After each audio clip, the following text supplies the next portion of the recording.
Bom dia, pessoal, tudo bem? Sejam bem-vindos à aula 6 do dia 6 do nosso desafio 21 dias. Hoje nós vamos trabalhar a casa da família, que é a casa que é localizada aqui no nosso terceiro olho, né? E que também, arquetipicamente falando, é a casa da nossa criança interior. E é uma casa que governa a nossa vida intuitivamente, inconscientemente, porque é a casa dos traumas, né?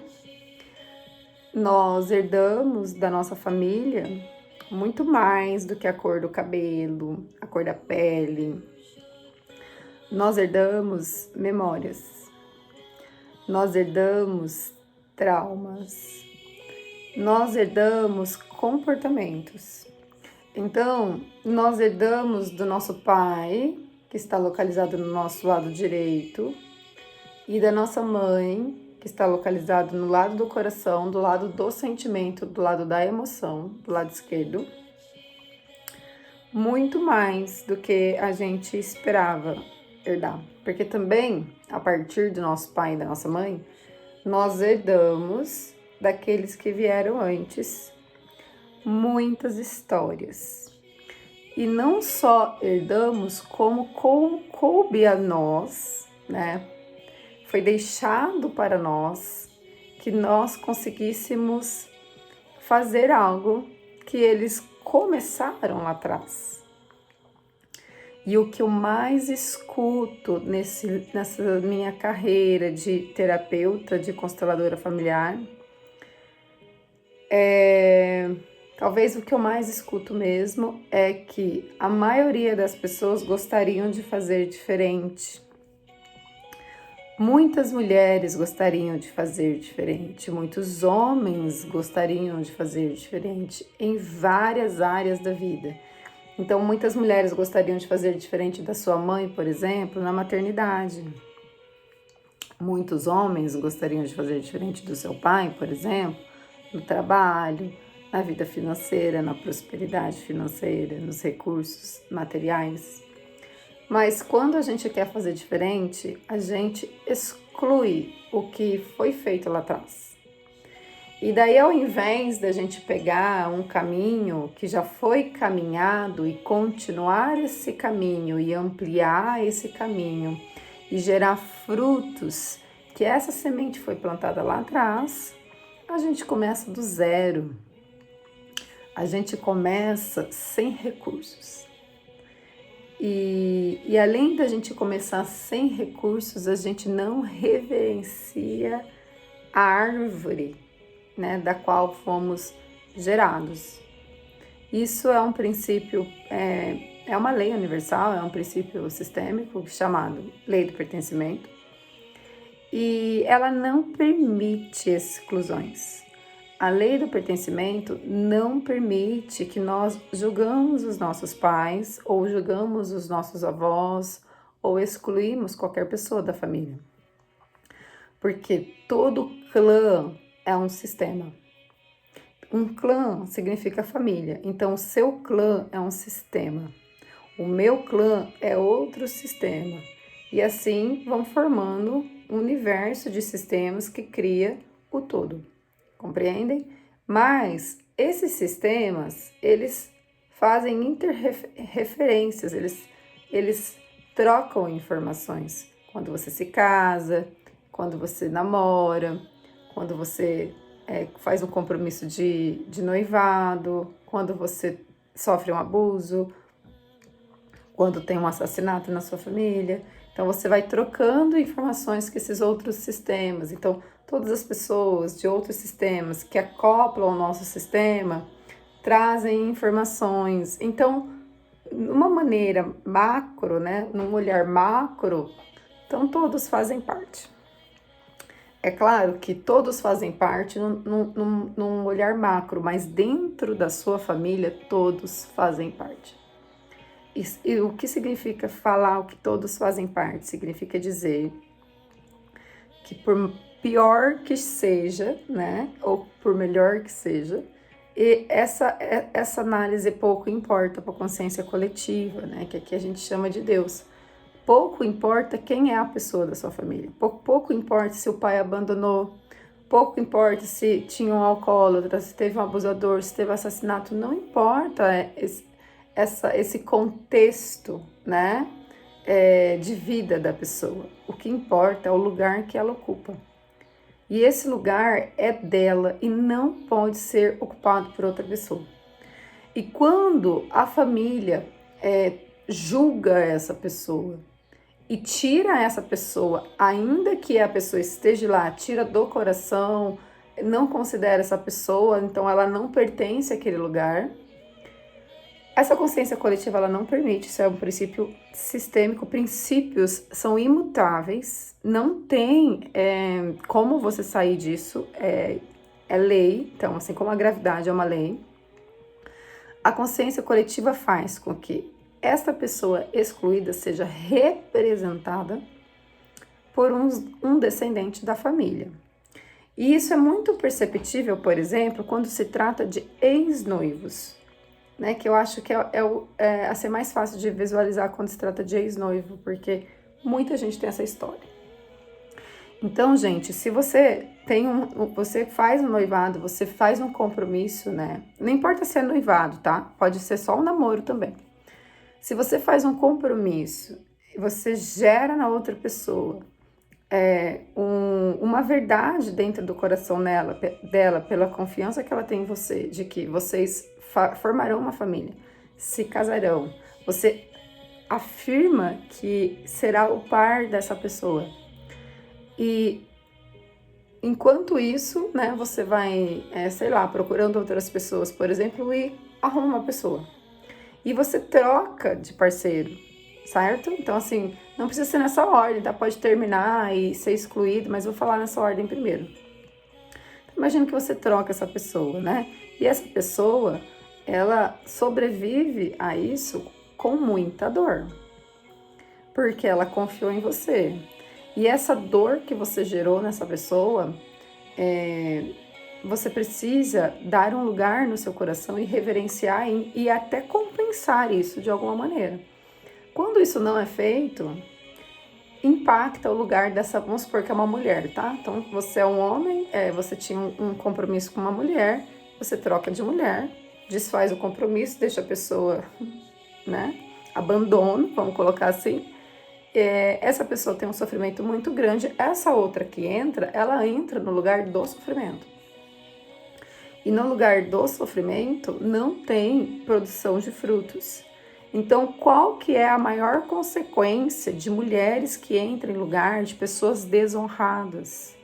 Não conseguirem engravidar. Ou engravidar e perder. Compreendem? Então, por quê? Porque é lei divina, crescei-vos e multiplicai-vos. Não está escrito traí-vos e multiplicai-vos, ou enganai-vos e multiplicai-vos, é crescei-vos e multiplicai-vos. Então, qual é o crescimento que você teve com o rompimento desse relacionamento? Entende? Então, isso é um exemplo, mas poderia ser um outro exemplo. Por exemplo, quando você exclui, vou falar agora, por exemplo, numa empresa. Quando você exclui um funcionário da sua empresa, porque, gente, empresas familiares, elas estão para as famílias, tá? Empresas familiares não, qualquer tipo de empresa estão para a origem familiar da pessoa que deu, que é o diretor, enfim, que é o proprietário da empresa. Mas olha só, se você tem um funcionário e você desonra esse funcionário e demite com justa causa ou sem justa causa, tanto faz, mas esse funcionário de anos da sua empresa que deu a vida dele, muitas vezes, para construir a tua empresa, e você desonra esse funcionário e você, às vezes, nem paga o que lhe é de direito, isso é tão grave porque isso impacta tanto a família, que pode ser que um membro da família venha a morrer. Compreende? Porque dívidas não pagam, salários não pagam, são vidas não reconhecidas. Então, se você pensa que você tem um funcionário que ele trabalha para você, ele deixou a família dele, ele trabalha para você, não importa o seu julgamento, ele tá lá, tá? Fazendo o seu trabalho e seja lá o motivo que deu, ele tem que ser honrado pelo trabalho que ele fez, né? Mesmo que tenha sido uma coisa assim que tenha justa causa, não importa muito o bem ou o mal, é justa causa. Então, importa o seguinte, se você exclui uma pessoa e causa um sofrimento, se você exclui por si só, já a lei já age. Agora, se você causa um sofrimento, ela age de maneira mais firme dentro da tua vida, compreendem? Então, por que que acontece isso? Porque a família é o princípio de tudo. Então, não existe sociedade sem família. Então, a casa familiar é a casa mais importante, né? Depois, né, de a gente reconhecer alguns princípios. Por quê? Porque nós não somos uma ilha. Nós somos um povo coletivo antes de sermos um povo individual. Então, antes de você ter a sua experiência de vida, desde a concepção da sua mãe, do seu pai, né, que tiveram você e você ficou no ventre da sua mãe, você nasceu, antes disso, você já herda heranças transgeracionais. Então, antes de você começar a viver e ter seus próprios caminhos e ter suas próprias realizações e traumas e tudo na tua vida, antes disso, quando você é fecundado, você já recebe uma herança transgeracional. Então, antes de sermos um indivíduo, somos necessariamente coletivos. Por isso, não tem como a gente negar a nossa família. Não tem como a gente escolher outros pais que não os nossos.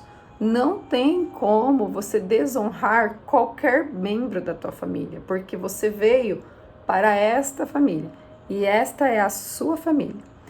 Ocorre que muitos traumas da nossa infância ficam guardados no inconsciente porque as crianças, elas resolvem os conflitos delas, sabe-se Deus como, elas guardam no inconsciente porque elas têm o desenvolvimento mental ainda, né, em evolução. Então a criança, ela não tem a menor capacidade de resolver nada, né, até uns seus 5, 7 anos aí, ela vai só guardando e vai chegar uma hora que essas más águas vêm à tona, né?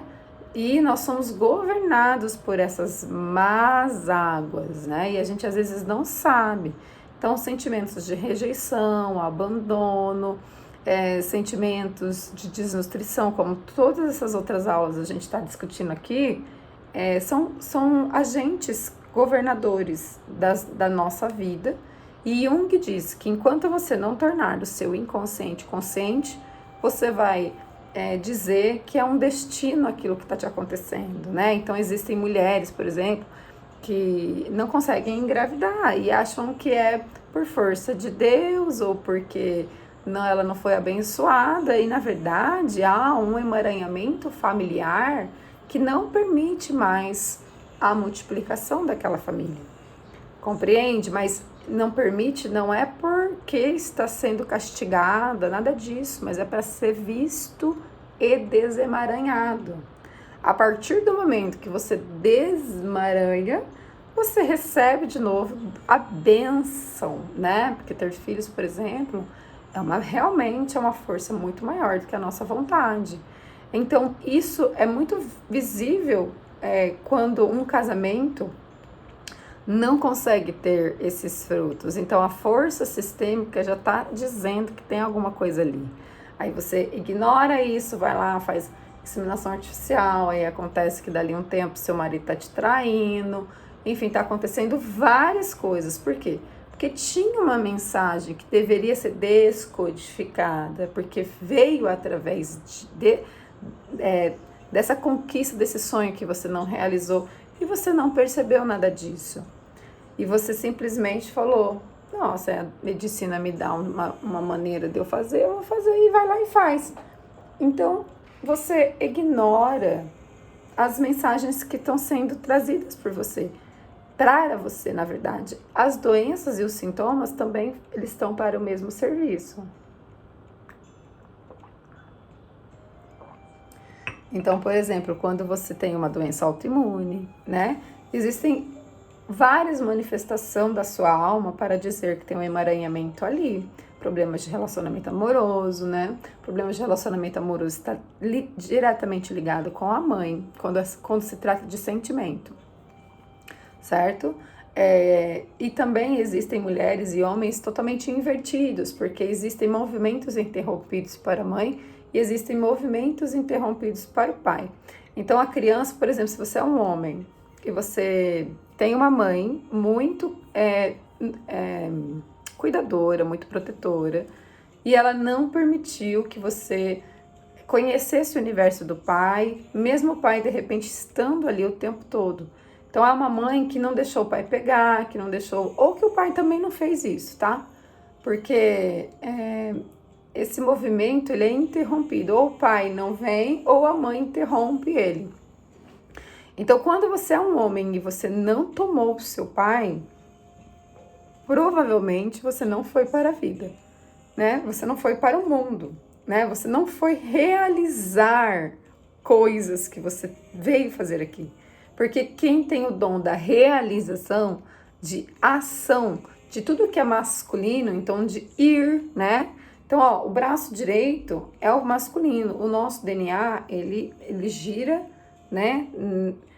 Nesse sentido, né? Então, o direito, ele é a força. O esquerdo, ele segue, né? Ele segue o direito, né? Então, a mulher, ela segue o homem. E o homem serve a mulher. Isso não é machismo. E o problema da nossa sociedade hoje, especificamente, é o tal de tudo pode. Ou do feminismo absoluto, né?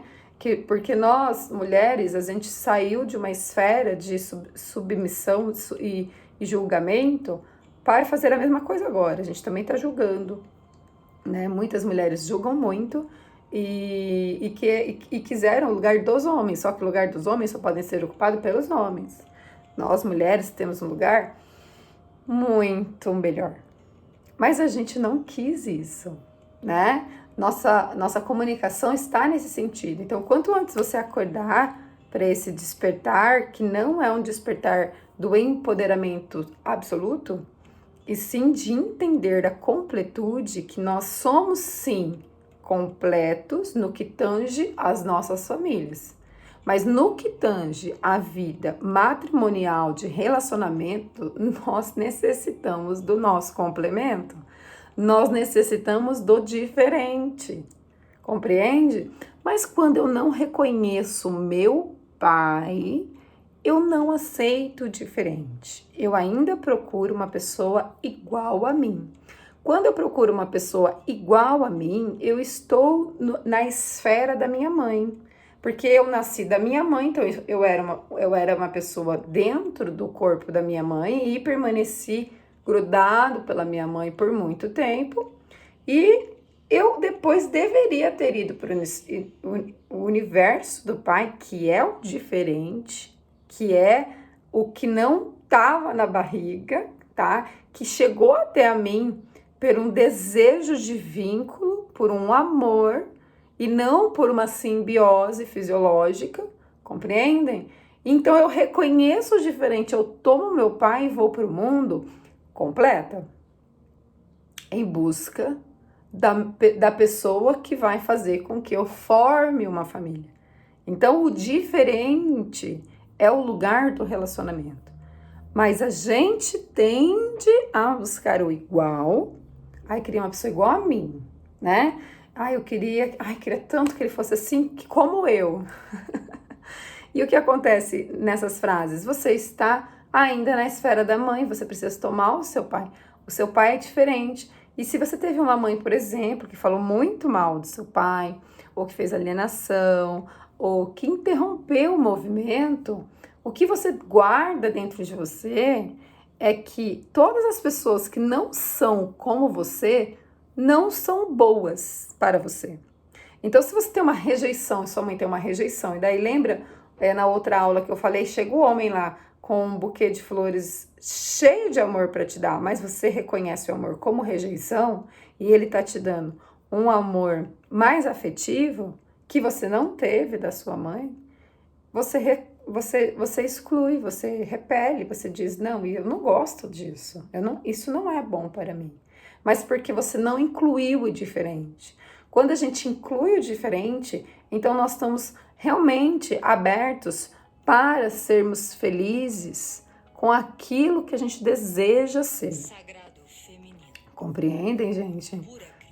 Deixa eu mudar essa música que é só fala aqui. Então, qual que é a importância dessa casa? A gente reconhecer que muitas feridas emocionais, muitas feridas que se localizam também na nossa infância, nos governam de forma inconsciente. E isso tem a ver um pouco com um mito que eu não vou contar aqui na aula para não me estender muito, mas um mito de Deméter e de Perséfone, né? Mulheres com muitas dores na infância e homens também com muitas dores na infância tendem a ter dependências e codependências. Então, esse lugar, esse terceiro olho, ele é mesmo a casa do inconsciente que a gente tem que trazer para, né, trazer à tona, trazer aqui para as realizações do mundo da consciência, porque se a gente não fizer isso e a gente não trazer as nossas dores para o nível consciente, o inconsciente vai continuar te governando. Então, se você não entender que você não foi rejeitada, que tua mãe não gostava de você, mas sim, ela deu a você o que ela tinha, e às vezes ela tinha rejeição. E você não precisa ficar só com isso, você toma isso dela, mas continua a sua história. E vai em busca desse amor por você mesma, daquilo que você julga tão importante. Então, o amor próprio, ele é condição sine qua non para a gente ter um amor do outro. Compreende? Então, por isso que Bert Hellinger diz muito que quando tem um abuso, um caso de violência doméstica, por exemplo, quando o homem bate na mulher por 10 anos, né? Bert pergunta quem que é o verdadeiro abusador aqui, né? Então, a nossa sociedade, ela vê a pessoa que faz a violência como o abusador, né? E a pessoa que está ali sendo violentada, qual é a parte dela, né? Porque, às vezes, o silêncio é mais violento do que a fala. Às vezes, uma palavra doce, manipulada, é mais violenta do que o grito, do que a explosão, né? Então, a gente precisa entender o que é violência, né? Então, a comunicação não violenta, ela está muito relacionada a inverdades, a você direcionar e manipular as pessoas a seu bel prazer, às vezes até de uma forma narcisista. Então, esses lugares de narcisismo, codependência e dependência são os lugares dessa casa que está sendo governada por essa criança ferida, né? E essa criança que ainda necessita da mãe, que é um arquétipo de Perséfone, né? Que ainda necessita da mãe, ela tende a buscar um homem que faz por ela, ou um homem buscar uma mulher que faz por ele tudo. Entende? Então tende a buscar um homem maior, um homem dominador, um homem com recursos, ou aquele homem que está naquele filme 50 Tons de Cinza, por exemplo, que todo mundo achou o máximo. Por que todo mundo, né? Todo mundo assim, muita gente, né? Não todo mundo. Por que muita gente achou o máximo? Porque muitas pessoas estão em busca ainda da sua mãe, não do seu pai. Da sua mãe, porque a sua mãe causou uma dor lá, causou não porque ela quis, mas enfim, aconteceu. Às vezes você é uma criança ferida que foi abandonada porque uma necessidade básica não atendida, como por exemplo o colo. Às vezes você precisava de afeto e te deu problemas de pele, enfim. Você tem um abandono registrado, então você vai procurar homens, você vai se atrair por homens muito fortes, e que às vezes, né, a nossa sociedade chama esse homem de macho alfa, né? Esse macho alfa é o macho violento, é o macho que faz com que você seja uma prisioneira.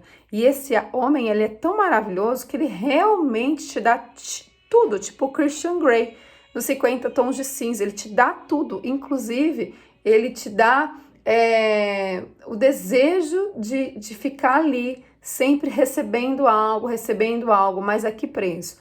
Ao preço da sua liberdade, ao preço da extração da sua essência.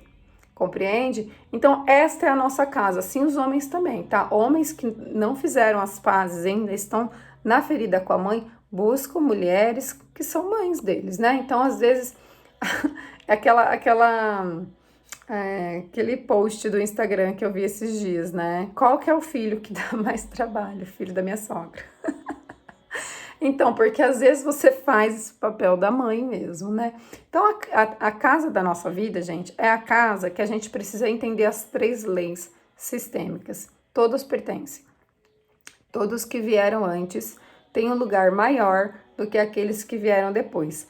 Essa é a lei do relacionamento amoroso que eu falei que não gera filhos. Se você não entendeu que você vem depois de uma ex-noiva, ou depois de uma primeira mulher, ou você é um homem, veio depois, não tem crescimento e multiplicação. Porque a lei da hierarquia diz que dentro da chegada daquela pessoa naquela família, aquela pessoa chegou primeiro e tem um lugar um pouco maior.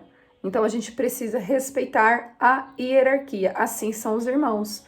O primeiro filho, o segundo filho, o terceiro filho. Qual que é muito problema familiar? Quando tem abortos, o aborto ao primeiro filho, por exemplo, que é tão pesado, que ele nem consegue ficar aqui no mundo material, ele vai embora. E daí chega o segundo filho, que é mais leve, e a mãe faz o quê? Coloca ele no lugar do filho pesado, que é o primeiro. Então ela fala assim, ele é meu primeiro filho, mas ele é o segundo filho. E qual que é as consequências de você colocar um filho nascido no lugar de um filho morto? Ele pode estar no mundo dos mortos, ele pode trazer essa informação, né, no corpo físico dele, com depressão, com vontade de uma tristeza muito grande, uma vontade de não viver. Por quê? Porque ele habita o mundo dos mortos. Então essa é a lei da hierarquia. E a outra lei é a lei da troca, do dar ou receber. Então todo relacionamento, seja amoroso, ou seja, inclusive da ajuda, nós precisamos entender que nós precisamos dar na medida que recebemos. Então, no relacionamento amoroso, você sempre tem que perceber que se você não está dando demais ou se você não está dando de menos. Este é o motivo das traições. Quando você dá abundantemente para alguém que não consegue, porque não tem como te retribuir, você tem que segurar um pouco aquilo que você dá. Porque se você der muito, cada vez que você vai dando, você vai colocando coisas entre vocês, né? E a pessoa não consegue tirar, porque ela não tem para te dar, e ela vai saindo, e às vezes ela vai até procurar uma outra pessoa que tem menos para dar, né? E são muitos motivos de traição. Então, na vida da gente, tem essas 3 leis que elas regem, e tem as ordens da ajuda, que também fazem parte do sistema familiar. Que a ajuda, ela é necessária quando ela é pedida, ela é desejada. Quando você ajuda desnecessariamente, você corre o risco de romper uma relação com o seu cliente ou com alguém da tua família, e muito mais. Você corre o risco de romper mesmo a nível assim da pessoa ficar com mágoas de você, porque você quando quer ajudar excessivamente, você é arrogante de acreditar que você é melhor do que aquela pessoa. Então, sempre que a gente estiver nesse triângulo de Karpman, de salvamento, perseguidor e vítima, eu vou te salvar, porque você é uma vítima que está sendo perseguida por alguém, não vai dar coisas boas, tá? Por quê? Porque você traz para sua vida karmas, você traz bagagens, inclusive, de outra família. Então, a casa familiar, nós vamos trabalhar ela muito na outra semana. Nós faremos uma constelação dela também. Mas eu gostaria de ter dado assim uma super introdução das leis sistêmicas para vocês entenderem que a nossa casa é onde origina tudo. Então, se eu não me dou bem com a minha família, eu provavelmente não vou me dar bem financeiramente, não vou me dar bem no relacionamento amoroso, não vou me dar bem na maternidade. Compreende? E ela fica nesse terceiro olho. Quando a gente ativa a intuição, quando a gente traz todos os que vieram antes com a gente, então nós temos muito dentro de nós. E quanto mais informação a gente tem dentro de nós, mais a gente domina o mundo do inconsciente, porque o inconsciente vai se tornando consciente e a gente consegue transitar entre esses dois mundos com muita sabedoria. Entenderam, gente? Eu vou deixar aqui então o vídeo dessa forma, né? Foram 30 minutos, eu acho que tem bastante coisa, bastante informações. Anotem todas as percepções de vocês e até amanhã na aula 7. Obrigada!